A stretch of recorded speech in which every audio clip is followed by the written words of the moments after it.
Hey, good peeps. So yesterday when I was recording, my phone overheated because it was so hot outside and I didn't finish the last page. So I'm going to start with that. I'm Tracy Lene. This is the fifth agreement we're still in, and I'm going to start with the page where it stopped at, which was on page 114 and a half. Wherever you go around the world, you will hear all kinds of opinions and stories from other people.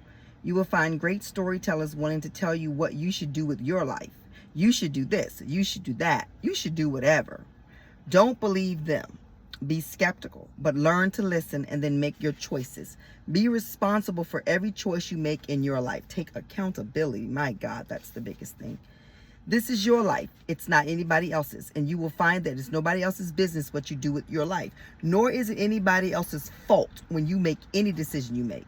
If you're in a bad relationship and the person is ignoring you, and then you meet somebody else and you start a relationship with that person without telling the other person, it's not because they were ignoring you and you had no choice. It's because you made the fucking choice to do it. Own that shit. You decided to do it because you wanted to do it. It's not the other person's fault. If they ignored you every day, it's not their fault that you went out and got somebody else. It was your responsibility to say to them, this is not going the way I need it to go. And then if they say, well, this is what I'm going to do, or she says, well, that's who I am, then it's your responsibility to let that one go before you go somewhere being no good or making a choice that's not the best choice. I'm not going to call you no good. That's not for me to do.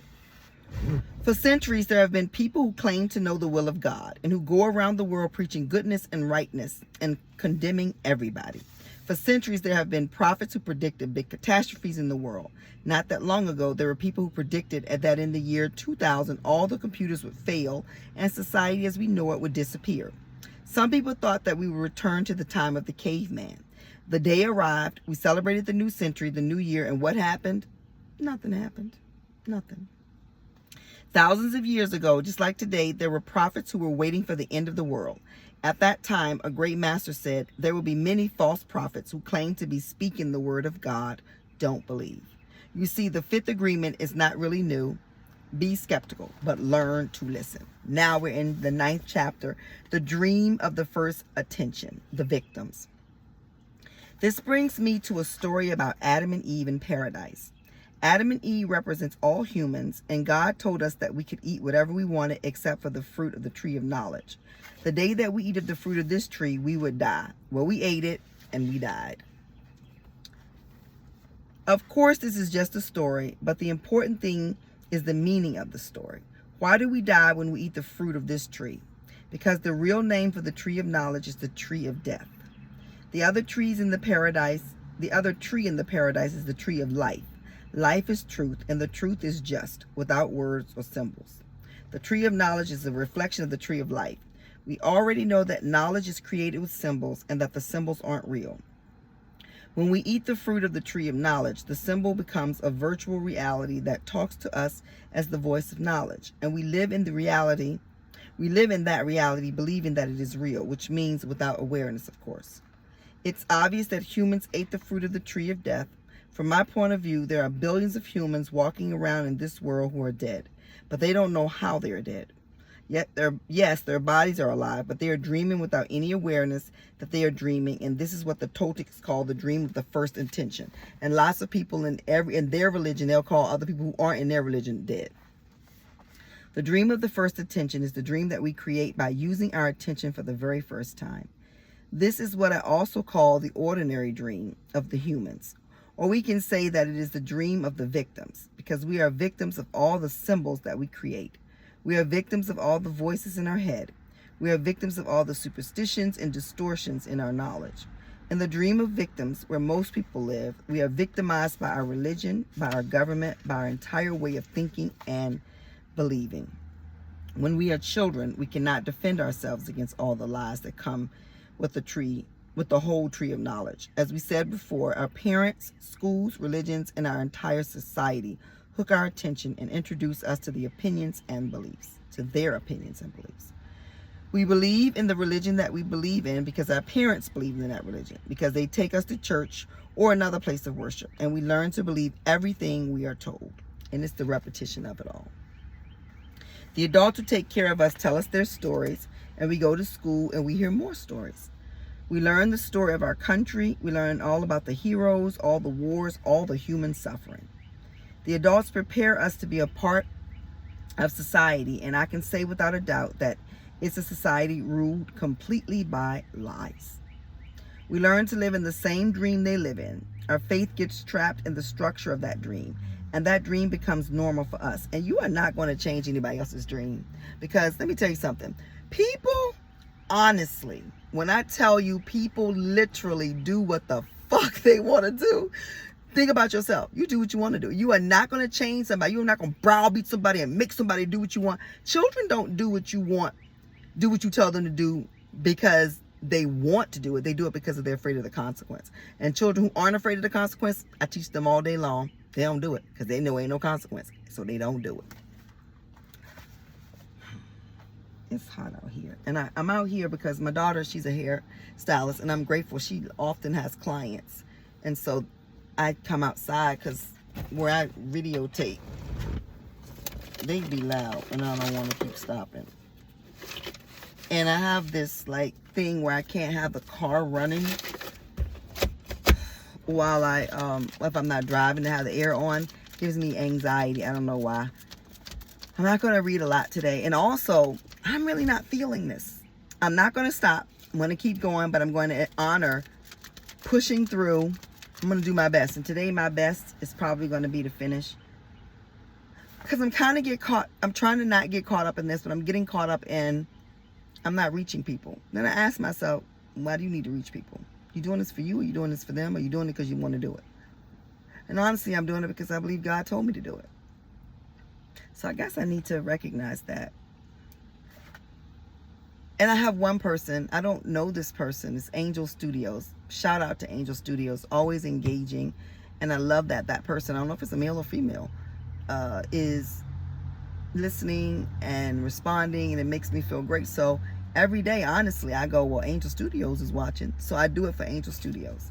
So then there is a reason to do it. I think I'm just in a interesting mood today because some things that I'm trying to do, like, you know, I create things and I'm not selling things. But look at what my best friend gave me for my birthday. It says, making the world a better place since 1968. I love this. So yeah, there's some days transparent. And then yesterday my son said, my oldest child said, Mom, when you be doing that, you're not being yourself. And I feel like I'm being myself. He said, it's like you acting, but I'm not acting. I'm really just talking to y'all. But I guess it's, he knows a different version of me. He knows mommy. Yeah. All right. So let me finish. I'm all off track. But I don't believe they did this with any bad intention. The adults can only teach us what they know. They cannot teach us what they don't know. What they know is what they learned in their whole lives. It is what they believed in their whole lives. You can be sure that your parents did the best they could for you at the time. If they didn't do better, it's because they didn't know any better. So even if you had parents that were not good parents, they did the best they could with what they had. You can bet that they had all kinds of judgments about themselves and that everybody else was judging them too.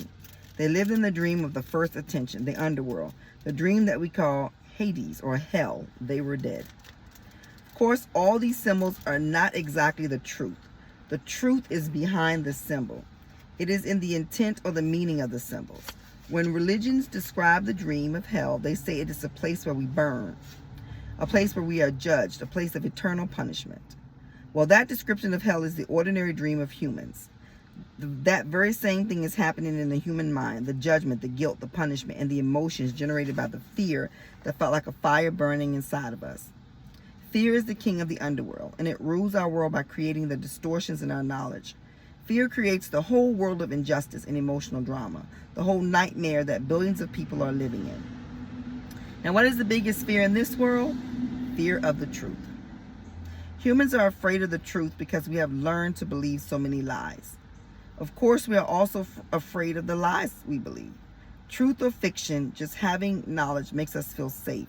But then we suffer because we believe what we know, and almost everything we know isn't true. It's just a point of view, but we believe it. And we deliver the same distorted message to our own children. The whole chain continues, and the history of the human repeats itself again and again and again. Long ago, wise people compared the dream of the first attention to a marketplace where thousands of people are talking at the same time and nobody is really listening. The Toltecs call this a mitote, which is a nathrol, meaning extreme gossip. In that mitote, we use the word against ourselves, and when we relate with other people, we use the word against them. Every human is a magician, and in the interaction between the magicians, there are spells being cast everywhere. How? By misusing the word, by taking everything personally, by distorting everything we perceive with assumptions, by gossiping, and spreading emotional poison with the word. Humans cast spell mainly upon the people we love the most, and the more authority we have, the more powerful the spells. I just thought about this, how, like, if you're in a religion, it tells you not to really delve into other religions, and I don't think it's all the way just because they want you to just believe what they say, but because you'll start to get confused and be all over the place. So if you one religion and you go to another one and it contradicts that religion, then you don't know what to believe.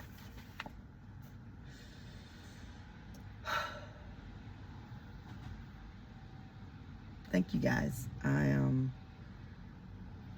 don't edit for two reasons. One, I don't know how, and two, I feel like you should just get me wholeheartedly, get to know me. But I know people who edit, they do it because they want a cleaner thing, and people like clean. But I read all I'm going to read today because I'm having a rough one, and I'm going to honor that rough part. But I did my best. My best today was this: A Fifth Agreement by Don Miguel Ruiz and Don Jose Ruiz. And I really shout out to Angel Studios, because you're probably the only one listening. But I have to ask myself, why is that important? One person listening should be enough, because I'm doing this because in the middle of the night, about, I think it's now been a little over a month, I was awoken to words saying, start YouTubing, pick a book, read it, and add your commentary, and don't stop. So I'm doing that. I have dreams of maybe one day having somebody who wrote a book, having me do the audio book for them, because I have a pleasant voice. So maybe that's what it is. But I'm gonna let you go. Thank you. Like, share, subscribe.